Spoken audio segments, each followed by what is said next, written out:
Hey there, my name is Cameron, also known as Venus Theory, and today I wanted to show you a really cool tip inside of Cubase to have Cubase help you with writing melodies and getting new ideas for your tracks. This is actually a technique I didn't know about for a while, but once I discovered it, it kind of blew my mind because it opened up a lot of creative and interesting possibilities and is a great way, I think, to overcome writer's block or creative block and maybe just get a bit of a new perspective on the track you're working on or your next production. Here is the example project we'll be working from today. So first off, I want to point out a couple of things before we give this a play. I've got 3 instrument layers up here, and you'll notice if we zoom in a little bit that these are actually the same loop 3 times. So it's same loop here, same thing here, just duplicated it out. Same here for this bass line, and for this pad layer, this is particularly interesting because you'll see it's the same note. It's just 4 hits of C4. Now, why this is important and interesting will become a lot more apparent right now.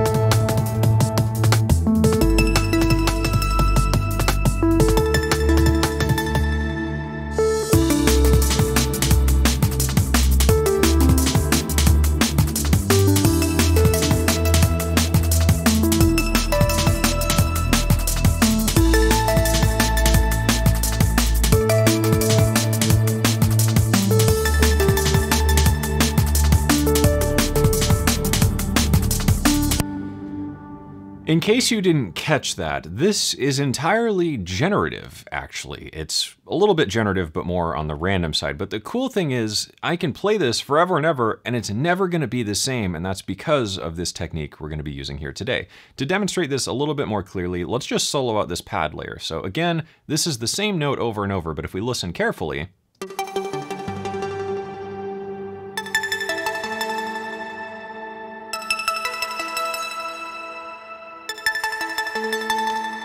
Cubase is playing a random note every time I feed it a note, but it's playing it in the key of the track. So let's take a look at how this is done and why this is so cool. When I sat down and started working on this track, I came up with this melody line.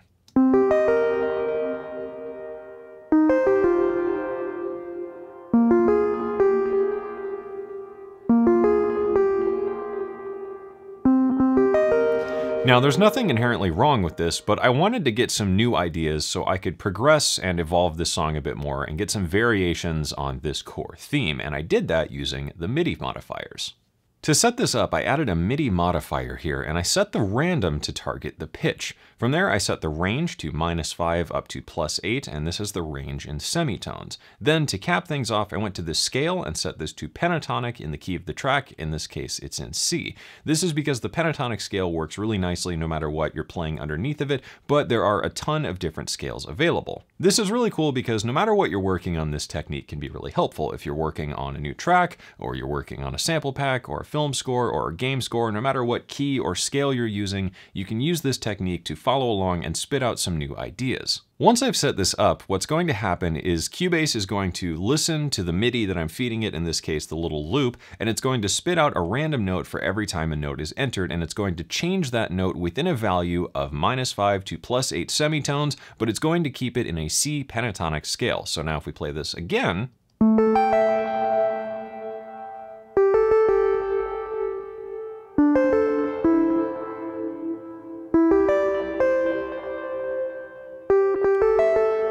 and now it's going to be different.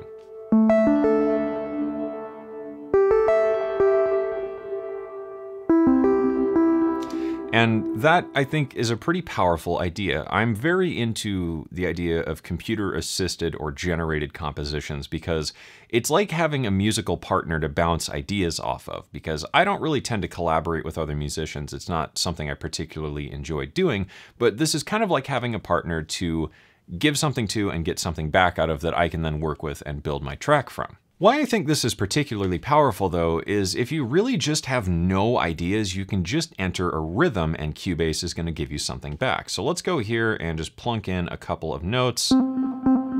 Doesn't really matter. And we'll just give it some kind of rhythm. And now it's going to spit out a melody in C pentatonic minor.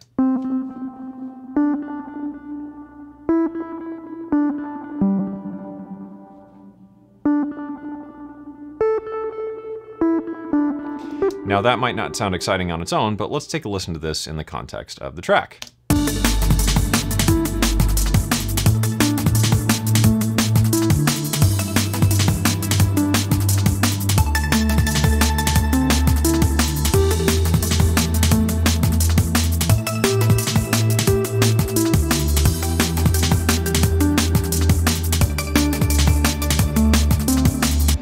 And that is a lot of fun to explore, and I think a really cool way to get some new ideas to sample out and use in your track. So let's talk about now recording this out to audio so we can then use it. One thing with the MIDI inserts you might not know about is the ability to record the output of that to the track. So if you're using an arpeggiator, for example, you can play it and it will record the arpeggiated pattern onto the track. But it doesn't work in this case because Cubase needs to see the notes first in order to spit this out. So we're going to do a little bit of a workaround to render this out to audio so we can use it as a sample and then bring it back into our track. In order to bounce this out to audio, there are a couple ways to do this, but I'm going to show you the way I like to do it because it allows me to let this run for a minute and spit out a bunch of ideas that I can then pull apart and splice together to create something new from.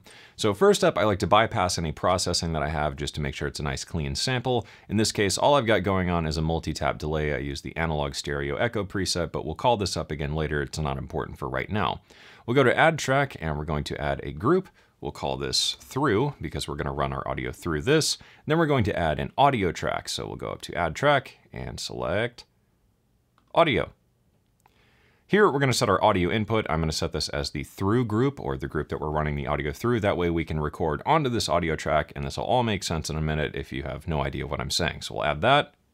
And now we've got that all set up. So the only thing we need to change now is a little bit of routing inside of our mixer. So I'm going to hit F3. I'm going to find our plucks here, which is what I want to resample. I'm going to send the output of that into the through group. And then I'm going to make sure that my audio track I'm going to sample into has the input set as the through group. Now what we'll do is roll back to the beginning here. I'm going to hit record and let this run for a minute.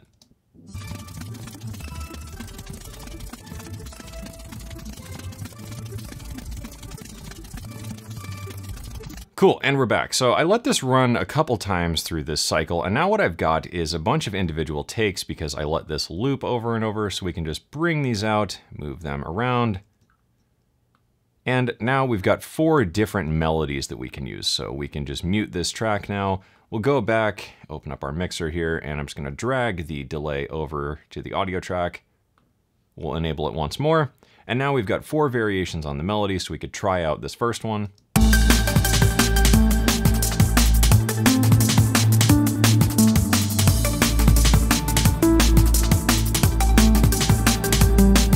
And maybe that one's cool, but not quite it. Let's grab take 3 here and see what that gave me.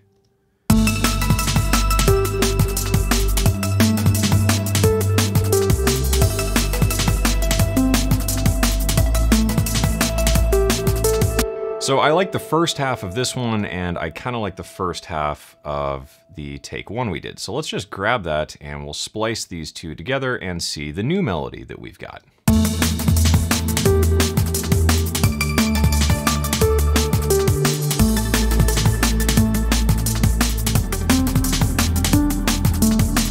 And there we go. We've written a new melody by just tapping out a rhythm of a single note and splicing a couple of takes together. Another fun idea is to combine different MIDI modifiers. So here I've set up just a basic ARP, so this is our Apache 5, just the default preset. I've got my MIDI modifier set up here once again, C pentatonic. We're gonna set the random to pitch. We'll bring this down to -7 and up to 10, because why not? And what I'm gonna do is just bring up, I guess, this melody once more, because it's playing several notes at once. So we're going to get an arpeggiated pattern, but it's going to be then randomized by the MIDI modifier. So let's take a listen to what that sounds like.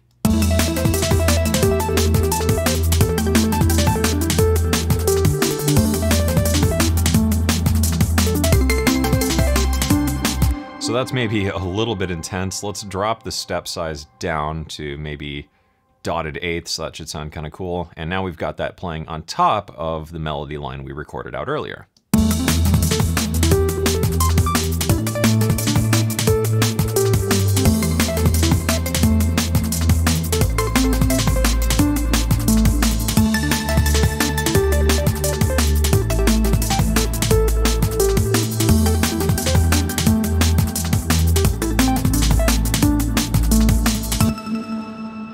And that is really all there is to it. This is a really fun and easy technique to get some ideas and break through a creative rut and create something new that you might not have thought of otherwise, because what this is giving you is essentially pure chaos, and I think it's interesting to then sort through the chaos and create something a bit more orderly and musical, because it's going to just keep generating ideas forever and ever and ever. So you can let this run, make a coffee, come back, and pick through the pieces to create something new that you might not have ever thought to create before. That wraps everything up for this video, so I hope you enjoyed it, I hope you learned something, and I hope this inspires you to get out there and create something awesome.